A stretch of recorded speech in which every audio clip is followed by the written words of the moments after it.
जी नाज़रीन, मैं आपको अपने प्लेटफॉर्म पर खुशामदीद कहता हूँ।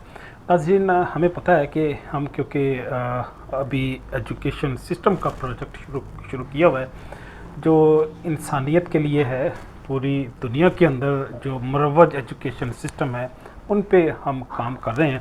तो जब इस पे काम करते हुए हमने ये महसूस किया कि इस दुनिया में एक पैरेलल एक और भी एजुकेशन सिस्टम मौजूद है जिसको कोई कंट्रोल नहीं करता, उसको कोई रेगुलेट नहीं करता, उसको कोई फिनांस नहीं करता, लेकिन फिर भी वो चल रहा है।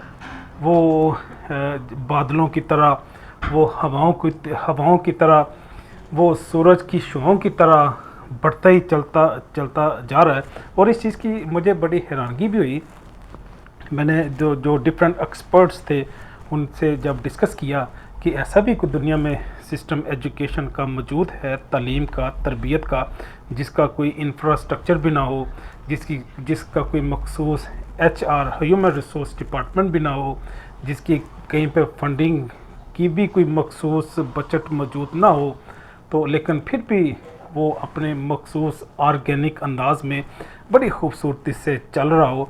बल्कि अगर मैं ये बात करूं, उसी एजुकेशन की सिस्टम की बुनियाद पे इस पूरे दुनिया रेगुलेट और कंट्रोल होती है, उसके इन्फ्लुएंस में है।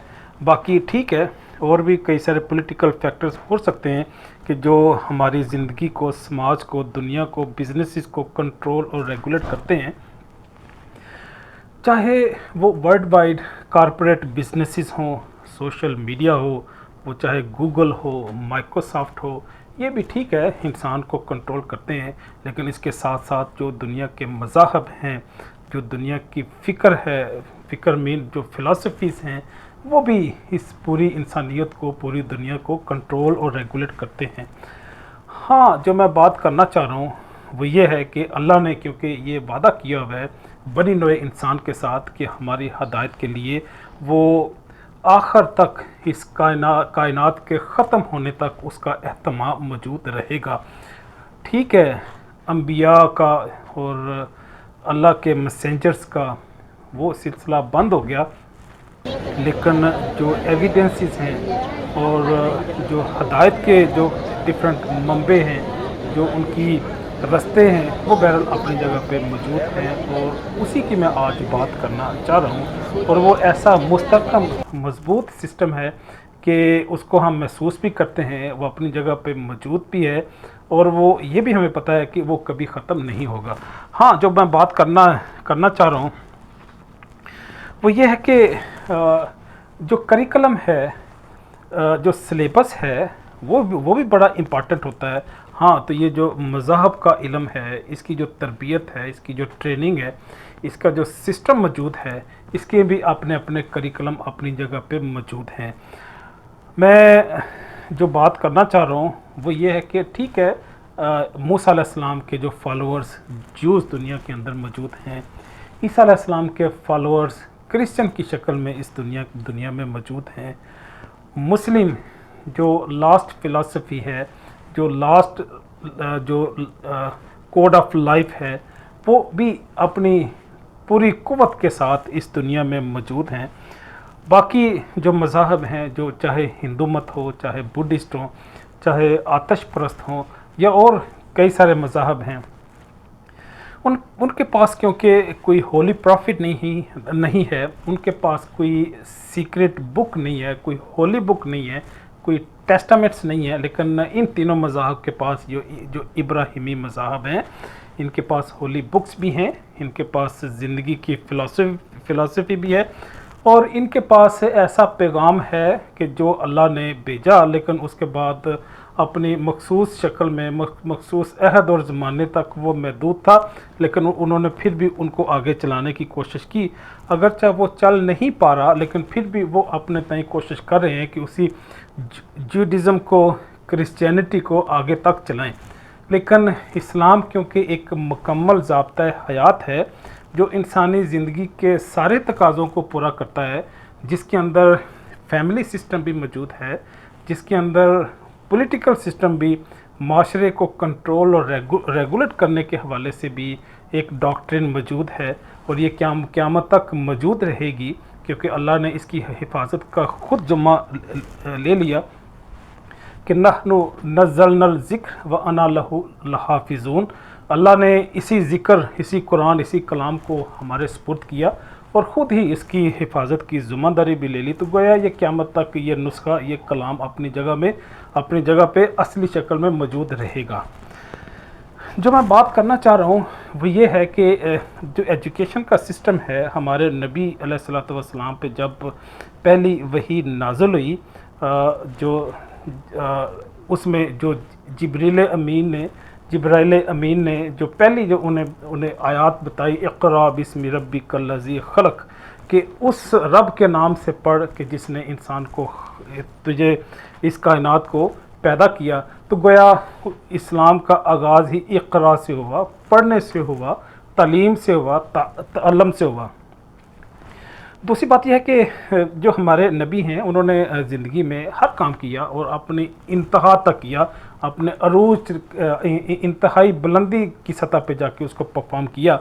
लेकिन जो अपने लिए प्रोफेशन, स्किल या टाइटल पसंद किया, वो उन्होंने कहा कि इन्नमा अना बुइस्तु मुअल्लिम, कि मैं इस दुनिया में उस्ताद बना के भेजा गया हूँ। अगरचे वो सुपर सलार भी थे, वो खावंद की हैसियत से भी उन्होंने एक रोल मॉडल पेश किया। उन्होंने सियासत में भी पार्टिसिपेट किया, वो मुदब्बर भी थे, वो मुफस्सर भी थे, वो सुपर सलार भी थे, कमांडर भी थे। लेकिन बहरहाल उन्होंने अपने लिए उस्ताद का जो डेजिग्नेशन था, जो मनसब था, वो पसंद फरमाया। फिर हमें ये भी पता है कि हमारी जो फजीलत है वो इसी इल्म की वजह से है कि फ़रिश्ता मुझको कहने से मेरी तहकीर होती है, मैं मस्जूद मलाइक हूँ, मुझे इंसान ही रहने दो। जो फ़रिश्तों ने बाबा आदम को, हमारे बाबा को जो सजदा किया, इसी इल्म ही की बुनियाद पे किया था। तो ये इल्म का जो सिस्टम है, एजुकेशन का, तालीम का, तअल्लुम का, तरबियत का, वो सिस्टम है, वो क़यामत तक जारी रहेगा, वो कभी ख़त्म नहीं होगा। तो ये जो सिस्टम है एजुकेशन का, जिसको हम डिवाइन प्रोफेटिक सिस्टम कहते हैं, यहाँ पे क्योंकि प्रोफेसिंग होती है, यहाँ पे जो प्रॉफिट्स हैं, मैसेंजर्स हैं, अपोस्टल्स हैं, वो यहाँ पे इंगेज होते हैं। अल्लाह के बरगज़ीदा लोग अपना पैगाम, ये अल्लाह का पैगाम हम तक पहुँचाते हैं। तो इसलिए हम इसको डिवाइन प्रोफेटिक एजुकेशन सिस्टम का नाम दिया है और इसी नाम के साथ हम इसको आगे लेके चलेंगे। और इसका पूरी कायनात में एक इम्पैक्ट है, इसका इन्फ्लुएंस है। हमें पता है कि जो सदियों तक जो ज्यूडिज़म है उन पे तशद्दुद भी हुआ, उन पे जुल्म भी हुआ, लेकिन फिर भी वो कायम है। क्यों कायम है? क्योंकि उनके पास एक होली बुक थी, उनके पास एक पैगंबर थे जिनको वो साथ आगे लेके चले। इसी तरह मैं क्रिश्चियनिटी की भी बात करूं, जो 12 के 12 हवारी थे वो गैर फितरी मौत इस दुनिया से रुखसत हुए और उनकी प्रोसिक्यूशन हुई, जुल्म और सितम उन्होंने सहे, लेकिन फिर भी क्रिश्चियनिटी अपनी जगह पे मौजूद रही। जो हक है, सच है, वो बहरहाल लोगों, जो हुकूमत के लोग होते हैं, जो साहब इक़्तिदार होते हैं, उनके लिए ये मुश्किल होता है कि हक बात को बर्दाश्त करें कि उनका इक़्तिदार वो क्योंकि छीनने का अंदेशा होता है, तो इसलिए वो कोशिश करते हैं कि इन चीज़ों को अपने लेवल पे मैनेज कर दें और इनको सप्रेस करें। तो जो मैं बात करना चाह रहा हूँ वो ये है कि एक अलग से इस दुनिया के अंदर, इस कायनात में एजुकेशन का सिस्टम मौजूद है जिसको डायरेक्टली अल्लाह की तायद हासिल है और अल्लाह के बरगज़ीदा लोग इसके फैकल्टी मेंबर हैं। उन्हें किसी से कोई तनख्वाह नहीं मिलती, वो अल्लाह से ही अपना रिवार्ड मांगते हैं और उसी से खैर व बरकत और आखरत की जो बख्शिश है उसके वो दावेदार होते हैं और उसके वो तलबगार होते हैं। और ये सिस्टम जो है, ये सिस्टम माशरे के अंदर तवाज़ुन भी कायम करता है और इंसानियत में बनी नौ इंसान में जो खैर का अंसर अगर बाकी है तो इसी एजुकेशन सिस्टम की वजह से मौजूद है, जिसकी आज मैंने आपके सामने बात की। ये एजुकेशन सिस्टम जब से इंसान पैदा हुआ तब से है और जब से बनी नौ इंसान इस दुनिया में रहेगी ये एजुकेशन सिस्टम रहेगा। जा चाहूँगा। अल्लाह हाफिज़।